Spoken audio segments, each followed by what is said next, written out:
acceleration time graph of a body is shown. The corresponding velocity time graph is. बच्चों हमारे पास acceleration time graph given है, हमें velocity time graph find out करना है. तो ये मैं यहाँ पे velocity time graph के लिए एक्सिस ड्रॉ कर लेता हूँ.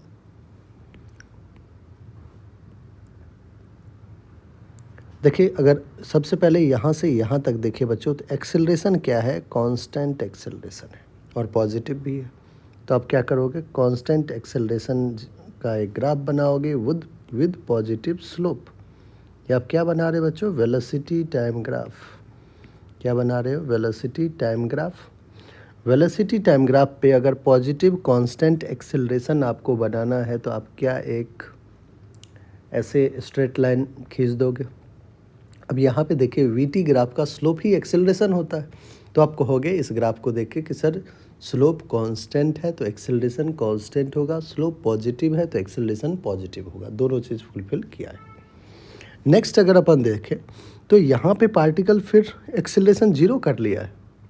एक्सेलरेशन जीरो कर लिया है तो अब हमें वीटी ग्राफ पे स्लोप को कांस्टेंट रखना होगा, स्लोप जीरो करना होगा, क्योंकि स्लोप जब जीरो होगा तभी तो एक्सेलरेशन जीरो होगा. तो आप देख सकते हैं आगे हमने क्या किया है, एक straight line parallel to time axis draw कर दिया. यहाँ पे एक्सेलरेशन आपको स्लोप आपको जीरो दिख रहा है. स्लोप जो होता है वीटी ग्राफ का वो एक्सेलरेशन होता है, तो एक्सेलरेशन भी जीरो दिख रहा है. ओके आगे चलते हैं. फिर से देखिए कांस्टेंट जीरो के बाद फिर से कांस्टेंट पॉजिटिव एक्सेलरेशन है.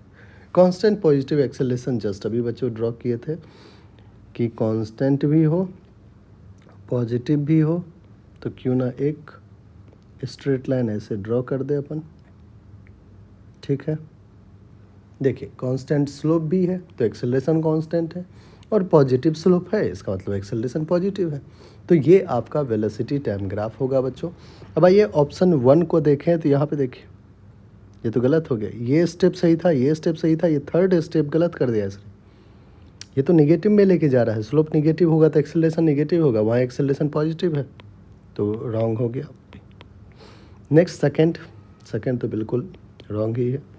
थर्ड देखिए बच्चों, बिल्कुल आपने जो ग्राफ ड्रॉ किया है वही फुलफिल कर रहा है, तो थर्ड हमारा बिल्कुल करेक्ट होगा. फोर्थ फिर से रॉन्ग हो जाएगा. थर्ड आपका बिल्कुल करेक्ट आंसर. आई होप बच्चों अच्छे से आपको समझ में आ गया होगा.